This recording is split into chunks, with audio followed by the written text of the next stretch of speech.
Hello there, welcome to the booth here in Atlanta for Pro Tour Oath of the Gatewatch. That's Randy Buehler, and I'm Marshall Sutcliffe. And you know, all the nerves, all the stuff that goes on to lead up to a Pro Tour, the test and everything, it all comes down to this. It's time to battle. Let's head out into the feature match area for round one here from Atlanta.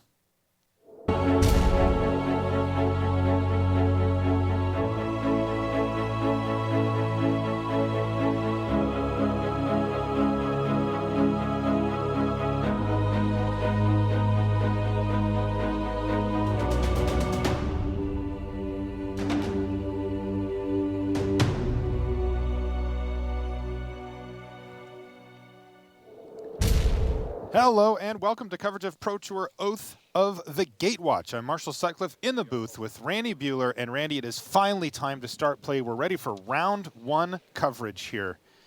Lo and behold, with that crazy good first pod, we get a feature match out of it. Hey, look Imagine at that. We get to see how Luis's deck actually came together. He seemed pretty happy to have drafted it. Seemed very happy after the draft. I even saw him on Twitter saying, you know, I think I did it. And I think he did too. I got a chance to see the final build really quickly. His opponent, however, Jacob Wilson.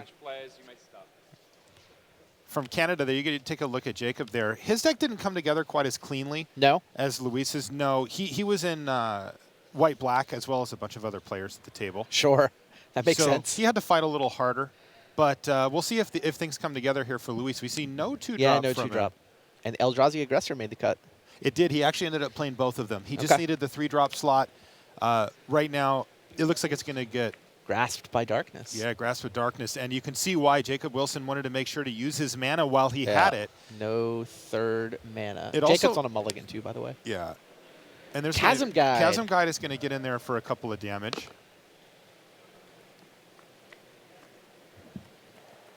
For 3 damage. And Zulaport Cutthroat's the draw. But this is going to be big trouble for Wilson here as he's still stuck on mana. And Luis is going to continue to build out his board here. And it's an ally. It is an ally, so that's going to get haste. Oh, but wait, there's more. Oh, my goodness. Everything gets haste. Goblin Free Runner. Chasm Guide is so much better now than it used to be. Holy smokes, you're right. Super upgraded This game's card. almost over, Randy. Like, we're just about done here. You know, Jacob didn't block there. He just took 8 damage that last turn, dropping him down to 9 life. And there's Azada's Commando, which is also an ally, and it's going to get haste, and everybody's going to hit the red zone. Jacob's forced to chump block here. You go to 1 and then or you take 7, go to 2, then go to 3. He's going to go down to 2, but then a creature's going to die, so he's going to gain a life back and go to 3, but then he's just dead. Jeez. And that's game. Wow, that was blazing fast. And I'll tell you what, while Jacob Wilson stumbled on mana, that was not Luis's best draw. He saw no 2-drop in that draw as well. All right, well, a quick start to our Pro Tour, but we'll be back right after these messages. Ultra Pro is the place to go for all of your Magic accessories. With card sleeves, deck boxes, playmats, and portfolios showing off the best Magic art, Ultra Pro is the standard in safe storage. Visit ultrapro.com for more information.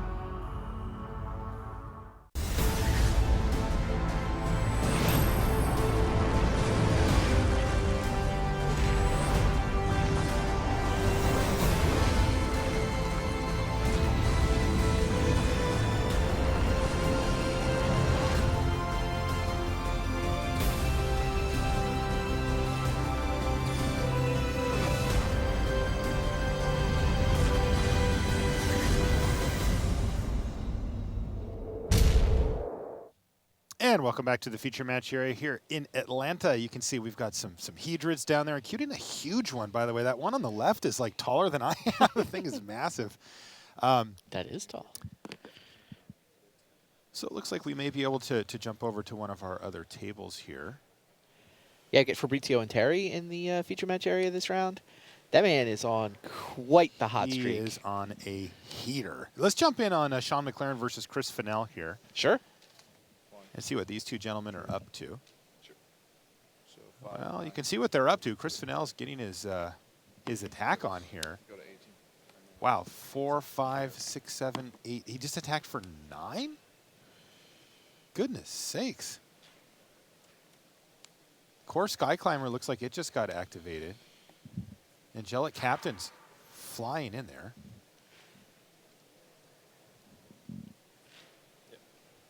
And that's going to do it. Wow, Jeez. You know, we noticed when this format came back that the aggressive decks were kind of back, right? Like you you could beat draft down them now. more, but it usually doesn't go quite like this, right? Like True we pop story. in on every game and it's just people just slamming in for huge chunks of damage and finishing off their opponent. So that one's one of the good for Chris Fennell. Noted limited master Chris Fennell, should I say. All right, let's take a look on our table B, which for those of you at home is Darwin Kastle. Wow, the King of the Hill got This is randomly our King paired of the against Hill. a Hall of Famer. Yeah, Kazuyuki Takimura, of course, is our champion from our last Pro Tour, so he will retain that King of the Hill status as we move forward. Darwin Kastle, one of a handful of people in the building this weekend who played the very first Pro Tour 20 years that's ago. right, and this is the 20th, the it's basically 20-year anniversary of the Yeah. first Pro Tour. crazy. Yeah, Now, things were a little different back then. Sure, a little bit. Darwin had to call a phone line of some sort to qualify for that one. Yeah, both he and his longtime playtest partner, Rob Dougherty, played that first Pro Tour and are both here. You know, I saw them eating dinner together last night. Just having a Team nice Year chat Move about the games. good old days.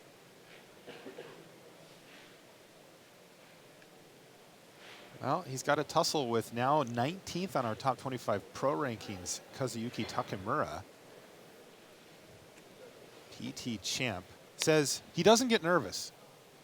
No? Does he? No, does not get nervous. I asked him yesterday. Especially, I thought, you know, maybe it would be like normally you get kind of nervous, but, you know, after you won one, you come back with some confidence. And he said, no, I never get nervous. All right. Must be nice. So it's blue-black against red-white here. Yeah, that just Darwin's seemed to got be the case. shoulder to shoulder. Yeah, shoulder to shoulder, putting some counters on. Looks like a Felidar Cub and a Scythe Master there. Oh, he's got free runner. Gets to surge down as well. Yeah, Takimura on his side, he's got an Essence Depleter, which that card does a lot of good work. Yes, that card's very good. First strike. All right, looks like we should jump back. It looks, you can see on our upper right-hand side, we've got Luis Scott-Vargas versus Jacob Wilson, game 2, and so we'll jump back in on that now. Let's see if we can't get caught up. It looks like we're just coming in about turn 2, so should work out. Looks like turn 3. A much better start here. Let's see if we can get a better game Wow, here. Yeah, 3 lands and a couple of creatures for Jacob Wilson. Yeah, that's game on. better already than last time. He's got a Zulaport Cutthroat and an Alpha Protector there. So nothing too amazing, but it looks pretty good against a McKinley Slide Runner that Luis has been able to produce on his side. And he's going to Looming Spires it up, which is going to let him get in even through the Alpha Protector, as the McKinley Slide Runner is going to pick up a couple of extra power. Zada's Commando is the follow-up for Scott-Vargas, but you know what's happening here. He's trying to set up for a Saddleback Lagak next turn. There you go. Hey, we get to see the goods here, and there it is, Saddleback Lagak sitting there. Not a lot in hand, though, for Scott-Vargas, because Transgressive Mind is going to take away that Lagak and leave him with just an Eldrazi Aggressor and a couple of lands. So this is what Jacob Wilson wants to do. He wants to kind of stall things out. He does miss his 4th land drop here, too. Has Luis been able to draw one of his other 3 Saddleback Lagaks? No, but he does have a productive turn here. Beast Caller Savant was his top deck, and that lets him play that as well as the Aggressor, though he's not forwarding his game plan currently. Yeah, Jacobs with some nice cards in hand for later. Malakir Soothsayer, Expedition Raptor. Those are both potentially very powerful cards if this game stays stalemated.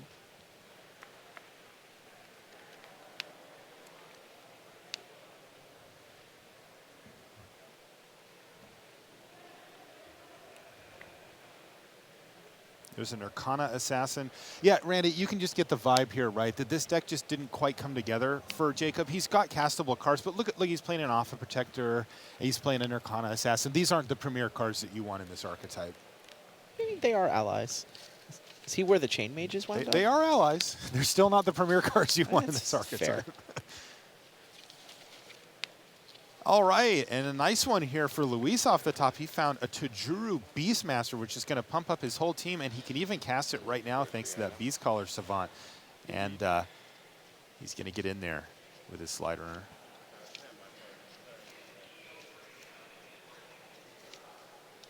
Looks like Jacob's had enough of this slide runner. He's going to go ahead and double block here.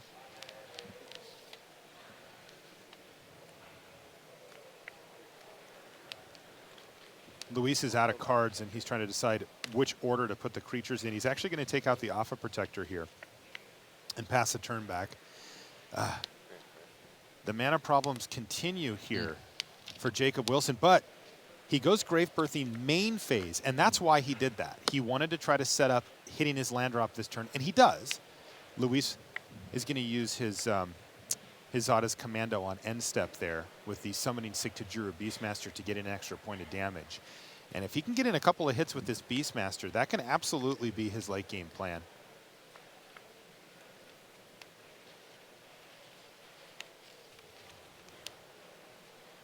Luis has drawn his card for the turn. That's the only card he has in his hand right now. He's up a game in the match. They played game one. Jacob missed his third land drop a bunch of times. Didn't really get to play much Magic that game. While Luis kind of curved out with Chasm Guide and laid the beats down after that. So this is Jacob Wilson looking to get things off to a better start here for his PT. Jacob's hand right now is 3 5-drops and a double black spell. 3 5s? Oh no! And a BB. Wow, and it was the planes that he found last time too.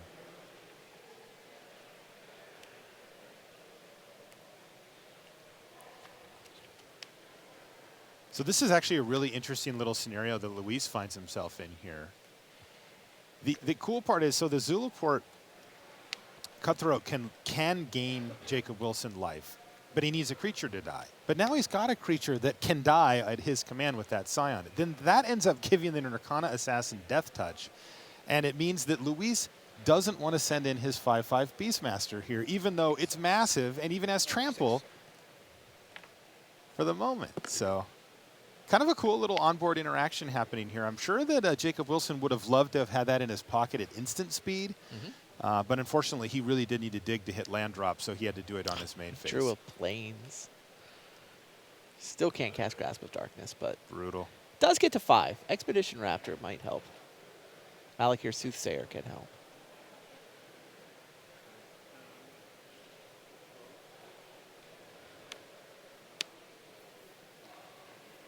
Goes for the Raptor.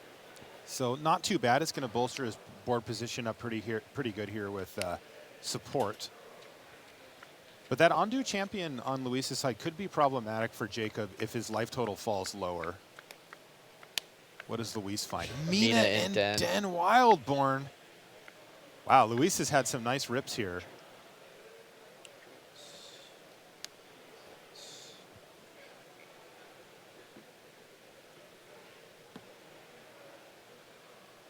Mina and Den allows you to play an additional land on each of your turns. That won't help him out a ton here since Luis's Hellbent doesn't have any cards in his hand anyway, but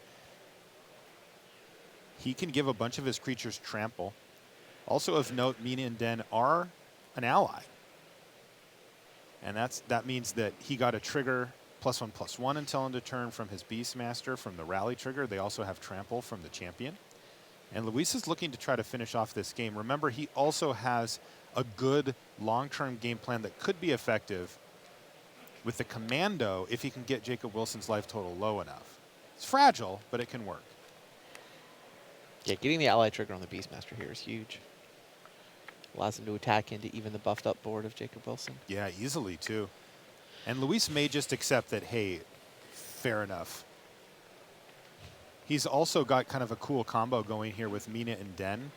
He can pay red-green and return a land. It doesn't. You can pick which one he wants. Well, he's got a Looming Spires on the board here as well, Randy, which is, like kind of a mini combat trick that he can do every turn now. And he can, pump up his bigger creatures so that they don't die to Death Touch. It's a sweet little play. So Luis is working out in his head, how is Jacob going to block?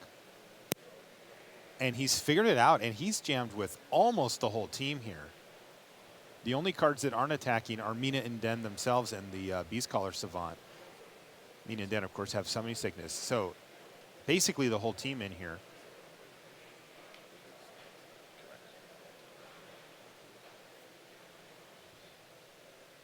It is the Beastmaster that got that Looming Spires trigger on it as well, making it basically unblockable. It's also going to have trample here. He can chump block it, but it's huge. 7 power right now with trample and first strike. Yikes.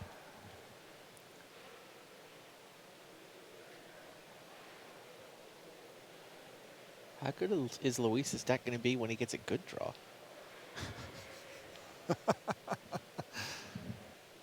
Where he goes like commando, Legak. I mean, this is another one brutal. where it didn't really come together perfectly for him here, but a couple dorky creatures, lost his Legak to the Transgress the Mind, but deck still looks great. it does. He's also drawn well, you know, to be fair. Yeah, since the Transgress, he has Yeah. certainly ripped business.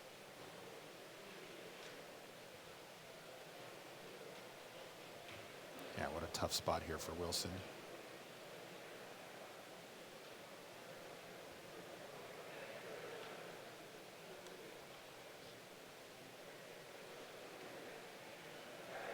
Yeah, Assassin gets to take down his choice of the non-first striking creatures.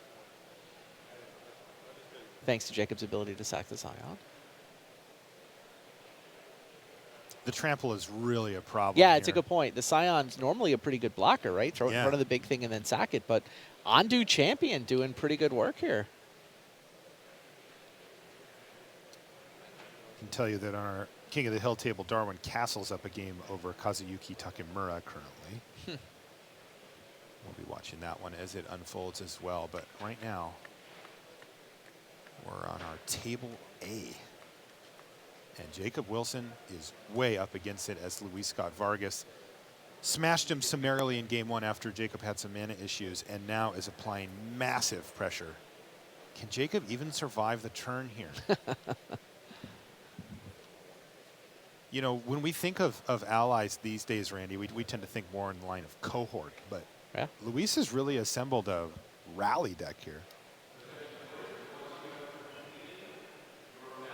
We do have one match result in from the feature match where while Jacob lines up his blocks here, Chris Fennell wins 2-0 over Sean McLaren. So that match is done. With Fennell the victor.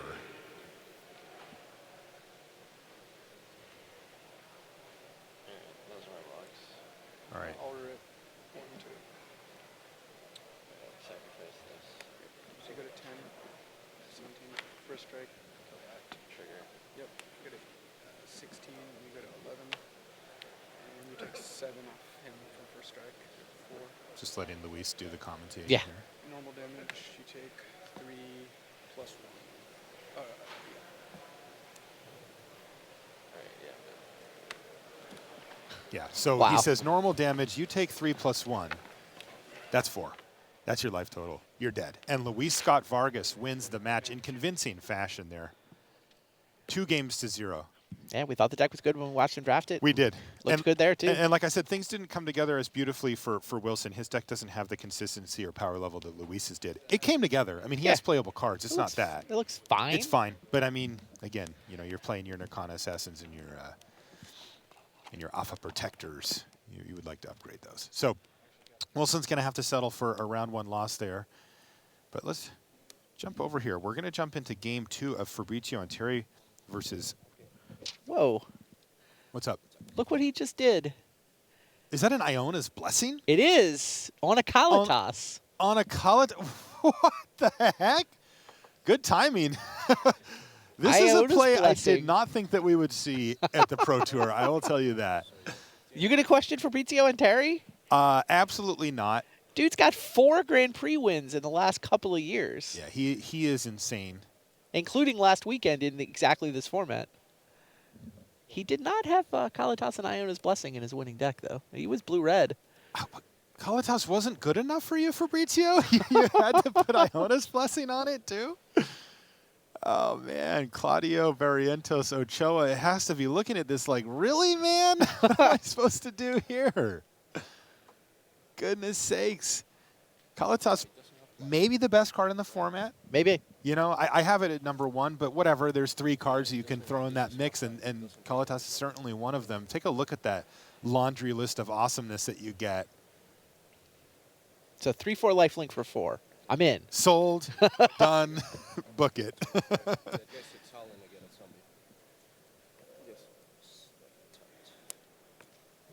And now it's got Vigilance. It's also a 5/6, and it can block an additional creature.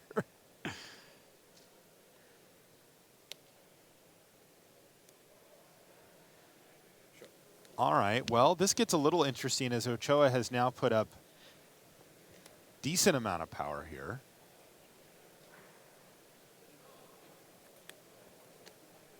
With a Tajuru Pathwarden and a Cascader. So that's 8 power against the currently 6 toughness. Though Right. it can jump up to 8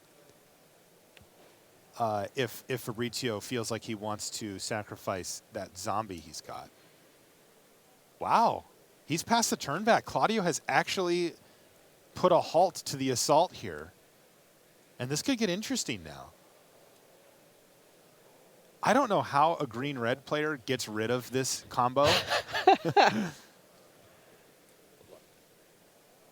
This is an attack from the Pathwarden. Wow, he better have a really sweet removal spell or a combat trick here. Does Fall of the Titans count? Because it's in his hand. Okay, he's going to block. Wow, nice play. Immolating Glare there. And that's going to get him another zombie. So Fabrizio says, hold on a second. Jeez. Before damage.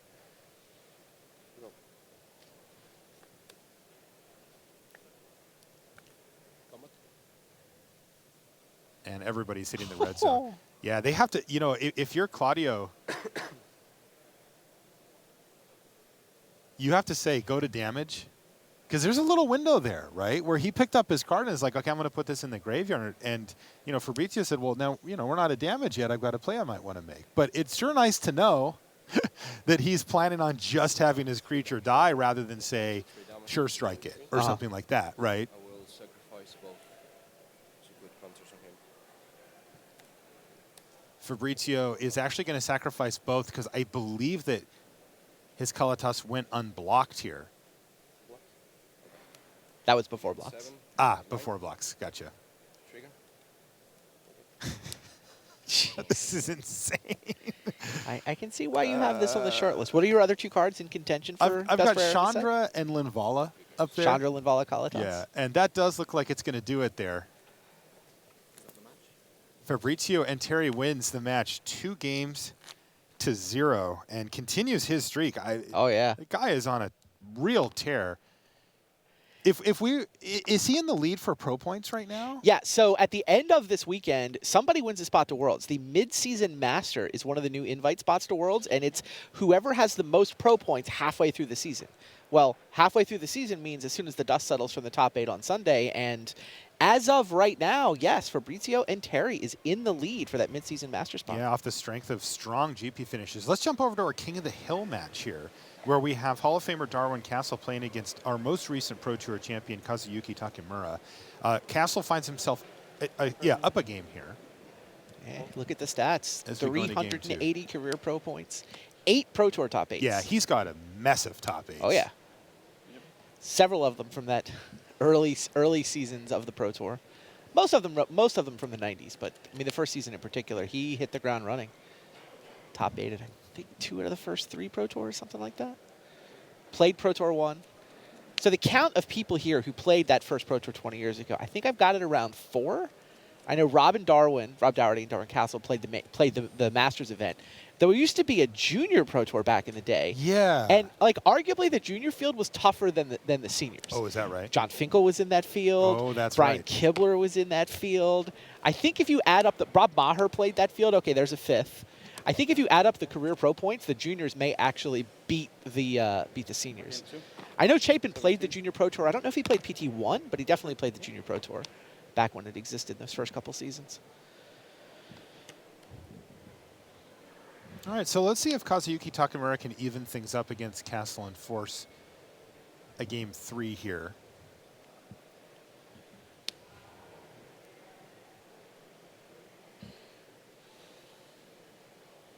It looks like an isolation zone is going to take care of the Jawar Isle Avenger on the battlefield there.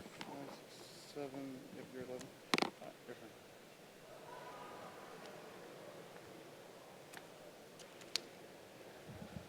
What would you say Kastle's playstyle is? Eccentric. He has a flair for. He's able to find angles of attack that most people just aren't expecting. He's one of those guys. Nikolai Herzog has a lot of that in him too, where he just wins with kind of unorthodox strategies and really takes advantage of the fact that he's maybe is coming from a little bit of a different angle, and people don't know quite how to react sometimes.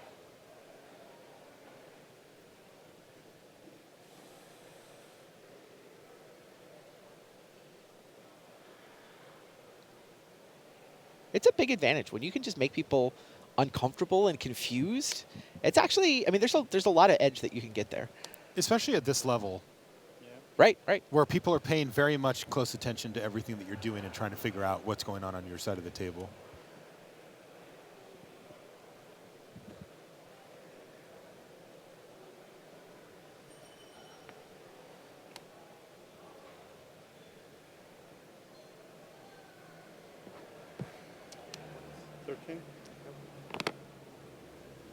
Kastle falls down to 13 before Takimura passes a turn back.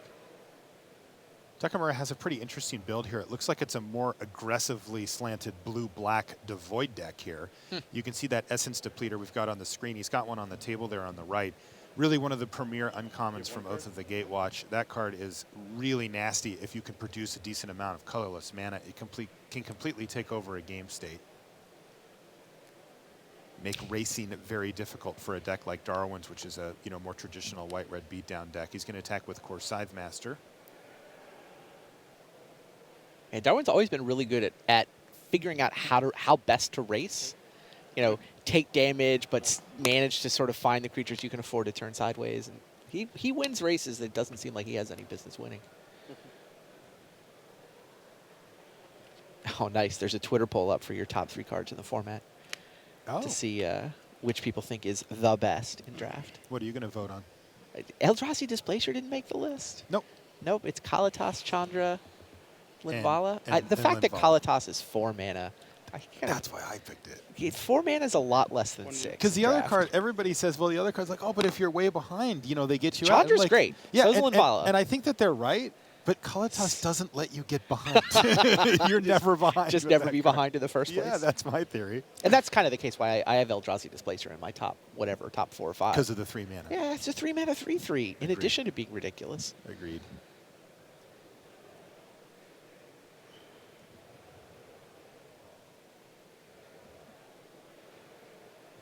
Yeah, the fact that makes you have to get colorless mana, though. I can see why it's not in your top 3.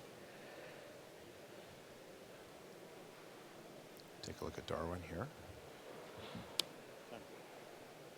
He's going to keep rumbling with that Core Scythe Master. Of course, it gets first strike when it's attacking. And it looks like So Takimura is I'm going to at go ahead and 12 block with the Scion before it dies, so he's going to sacrifice it to get a drain in with that Essence Depleter we were talking about. Takimura really would love to find repeatable colorless mana source here for that Depleter. Oh, yeah. 14. Courier Griffin's going to bump Kastle back up to 14 and also put up a nice evasive attacker. Oh, is here. this a Surged Out free runner? Oh, it sure is. Jeez, Castle's really building out a nice board here. Casually passes the turn back to Takimura, who is not looking in great shape after that big turn from Kastle. No, Darwin's gone pretty wide here. Yeah. He's also got Azada's Commando that's going to keep pecking away at Takimura's life total even when he's not attacking. One to you. Like that.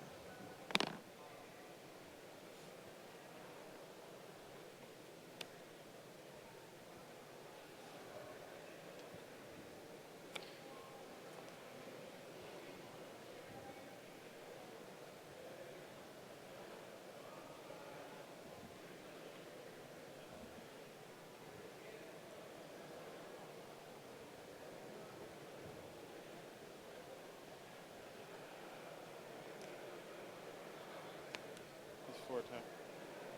Rumble with these 4. Details. Good game. And that's going to Wow. do it. Kazuyuki Takimura extends the hand and says, good game. Darwin 20 Kastle. 20 years on the Pro Tour, and he's back, still in the King of the Hill table. You think he should just, like, stop? Should he just say, No, look, I hang can still out. win? Hang on to feature match area as long as you can, right? Fair enough.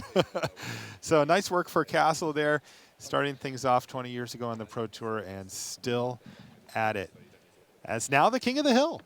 So great cool. work for him. Welcome back to the booth here in Atlanta. A blistering start to our Pro Tour. That's, of course, just round 1 of our draft. We've got 2 more rounds of booster draft action to bring you, and then we're going to get into Modern, which I know a lot of you are excited to see as well. But that was fun. I mean, we had some serious beatdowns happening there in the feature match area already.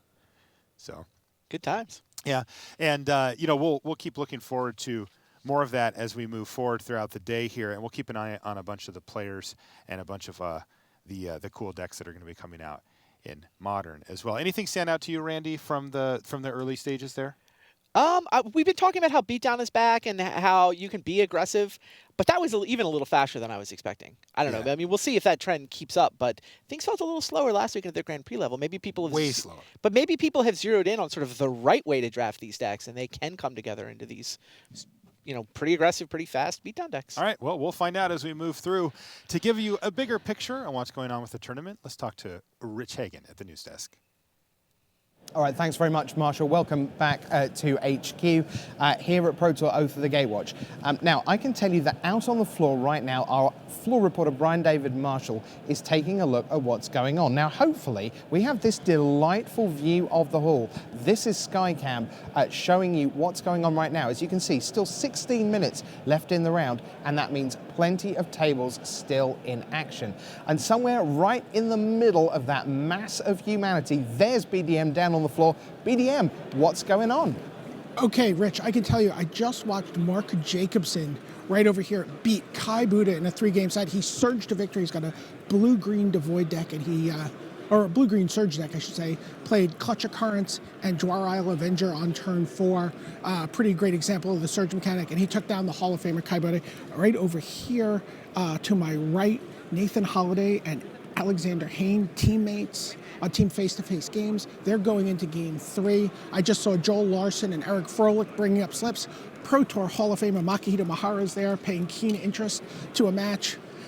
There goes Luke Mondello, Team Hot Sauce Games. So, Jake Mondello, pardon me. And, lots of action going on here, lots of slips. I can see Marco Carmeluzzi just shook his opponent's hand. The World Magic Cup champion looks like he won his match. That's what's going on here on the floor. Thanks very much to Brian David Marshall. There you go. You see Brandon Marshall there in the background as well. It's all the Marshalls. Marshall Sutcliffe, Brian David Marshall, Brandon Marshall, all there going at it. So plenty of great action coming your way. And you can imagine that as the time ticks down, you're going to see 20, 30, 50 people clutched round one last remaining table. And we'll keep an eye on things. And especially tomorrow, the matches that matter will have BDM in the thick of things, bringing you all the action. Now, talking of Brian David Marshall, this is a fantastic Pro Tour venue. And a lot of players, when they come to their first Pro Tour, they talk about, I'm looking forward to the Magic, but I hadn't realized what a great room it is to play Magic in, because we've all played in rooms that basically feature a table and 2 chairs and not a lot else. There's a lot going on in the Pro Tour venue. And BDM decided to walk us around the hall. So let's take a look at that now. Hello and welcome to Pro Tour Oath of the Gatewatch in Atlanta. I'm Brian David Marshall, and I'm going to be your host as we walk through the tournament site here at the second Pro Tour of the year. It's the Modern Pro Tour. We're in the middle of round 1. Things have just gotten started. Come on inside. Let's take a look at what's happening here. So, as you can see, big hall here. And we'll start off showing you the trophies. This is what everyone's playing for. They're playing for the money, sure, they're playing for the pro points, but everyone wants to be a Pro Tour champion. There you see the trophy that is really the culmination of a career in Magic for a lot of these players. They just to be a Pro Tour champion. Now, when players come in, we have the information desk. So, hey, am I late? Am I late for round 1? Very late. Very late. You've missed the draft. Oh no! What? When are side events starting? Tomorrow and Sunday. Yep, we'll have 2 at a Giant on Sunday. Mm-hmm. So I just have to make videos all day? Yeah, that's what we got. Okay, all right, I'm fine. I can handle it. All right, so we're going to come over to the marketplace. Here we see Steve Port and younger Port manning the station here. What's going on here? What do you guys have in the marketplace here at the Pro Tour? So we have T-shirts. We've got these new baseball T-shirts that are over here, and behind you, you can see some of the new tour shirts. So every year for the Pro Tour, we make a concert-style tour shirt that we sell, and that's that one over there. We also have a custom playmat that we make every single show, and that's this unit right here, and it has city information on it. You know, it's tied to this location. They've been very popular. We make a very limited number of them. We sell out every show. Awesome. Thanks, Steve Port. Have a great show. So let's come over this way. I'm going to show you guys the viewing area. This is where people are going to be able to watch throughout the weekend. They can watch the stream. Significant others of Magic players, friends of Magic players who've been knocked out of the tournament. So, it's going to be like a very meta experience when people watching the stream get on the stream later. But and here are the players, as you can see. This is round one of the Pro Tour. We're going to talk a little more quietly. We don't want to get everyone agitated. There you see Pascal Menard playing a little Magic. You see the players, and we're going to just come down here. Let's just take a look. We're going to come on in. There you see Matt Sperling of Team Ultra Pro. There you see Rich Hohen, also Team Ultra Pro. Coming through there, you see currently #1 ranked player in the pro rankings, Owen Turnwald. He's playing his match. Head down, intense. Come on over. We'll go this way. There you see Mike Jacobs returning to the Pro Tour right here. There's Reed Duke, also of the Pantheon. We had some great conversations with him during their playtesting house. There you see Christian Calcano, head in hand, focusing on the event. Tom Martell, our last Modern Pro Tour winner. Antonio Del Moral Leon, returning to the format that got him to the World Championship last year. And we'll keep going here. We'll get this out of the way.